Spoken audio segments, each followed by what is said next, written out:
Baik ya adik-adik semuanya, kita lanjutkan perkuliahannya. Jadi dalam memahami peradaban Islam, baik doktrin maupun pemikirannya yang membangun peradaban dunia, terutama di dunia Islam ini, di masyarakat Islam ini, eh, kalau kita teliti, hampir semua buku-buku tentang peradaban Islam atau tulisan-tulisan tentang Islam, baik dari aspek eh, doktrin maupun sejarahnya, itu yang menarik adalah yang kita temukan dalam mata kuliah ini adalah pendekatan tipologi, ya, pendekatan tipologi, tip.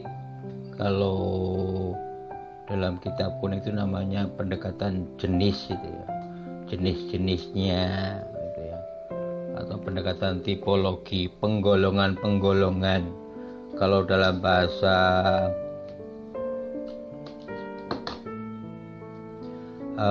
akademiknya itu pendekatan klasifikasi atau penggolongan-penggolongan dalam dunia Islam. Penggolongan-penggolongan atau klasifikasi ini atau tipologi ini bisa tipologi teologi, bisa tipologi politik, bisa tipologi budaya, bisa tipologi ekonomi, bisa tipologi pemikiran, bisa tipologi filsafat.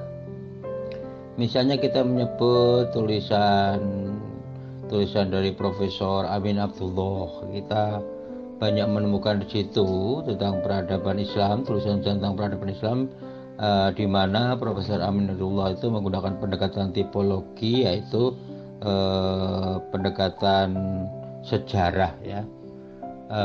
Ia menyebutnya Islam ada dua jenis dalam perkembangannya, yaitu Islam historis dan Islam normatif. Itu Islam historis itu Islam yang berkembang dari kesejarahannya sejak awal sampai era global ini, yang mengalami fase-fase perkembangannya.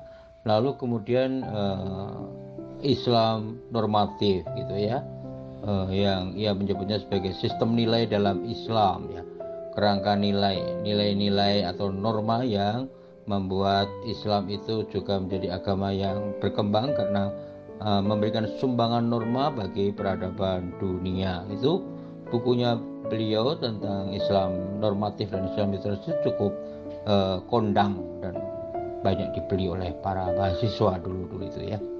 Ada juga pendekatan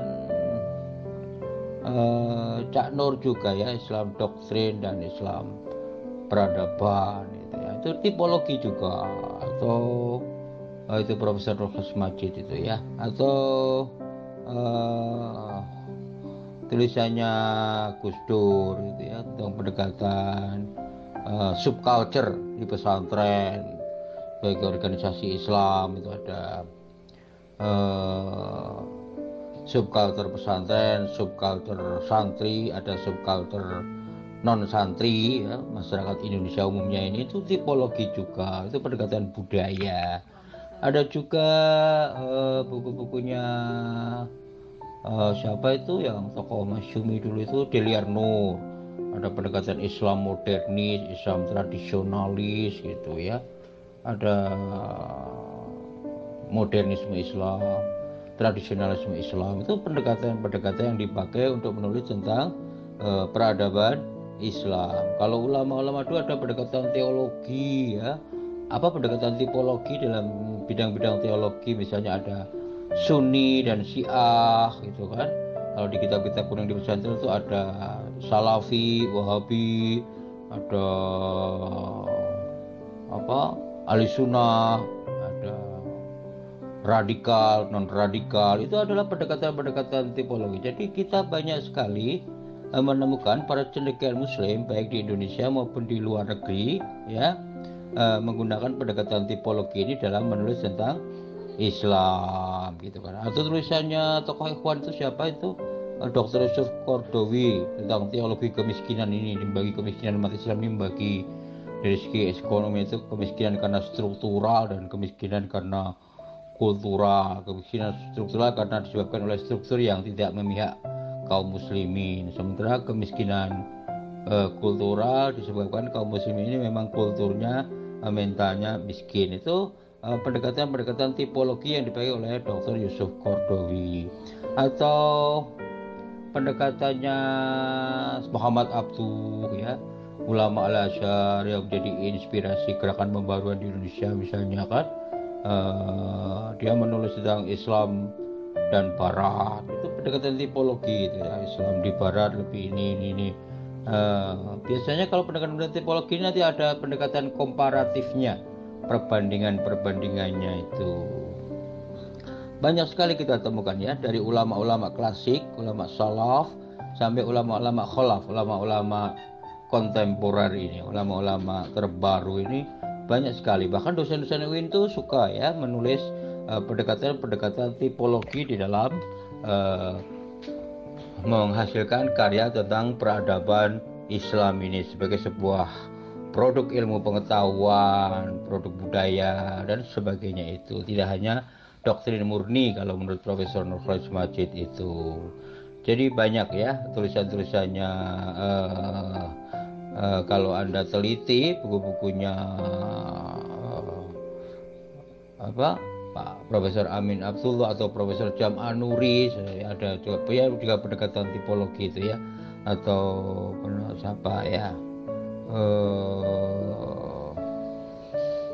ya banyak ya, yang di luar UIN itu juga banyak ya, seperti tulisan-tulisannya Kunto Wijoyo ini, antara pendekatan Islamisasi ilmu pengetahuan dan ilmiahisasi Islam, misalnya saintifikasi Islam dan Islamisasi sains gitu ya. Itu tipologi juga untuk melihat Islam bisa bergerak begitu. Atau Muslim tanpa masjid dengan Muslim masjid, itu pendekatan Kunto Wijoyo yang dipakai dalam aspek kultural keagamaan itu. Saya kira itu saja ya adik-adik semuanya.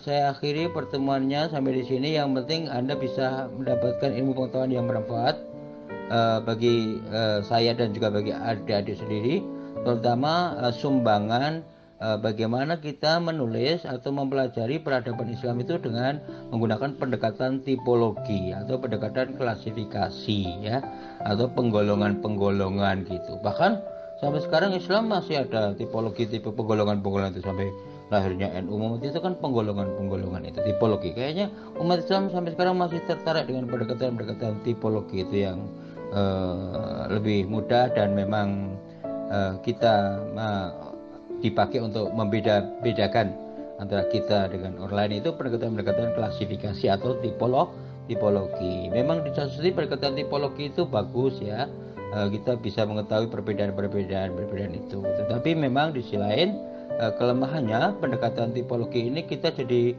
kadang pejoratif, kadang menulis sesuatu yang bukan golongan kita, kelompok kita, ditulis pejoratif atau stigma atau negatif gitu ya. Itu tantangan kita di masa depan kaum muslimin dalam menulis peradaban Islam ini. Pendekatan tipologinya itu kalau bisa tidak harus seimbang, harus objektifikasi kalau Peter Berger itu ya. Kalau Berger menyebutnya itu internalisasi dalam sebuah interaksi sosial dari berbagai kelompok itu menghasilkan objektifikasi, sehingga tipologi itu tidak terjebak pada komparasi yang tidak seimbang atau tidak adil gitu. Saya kira itu saja ya adik-adik. Terima kasih. Wassalamualaikum warahmatullahi wabarakatuh.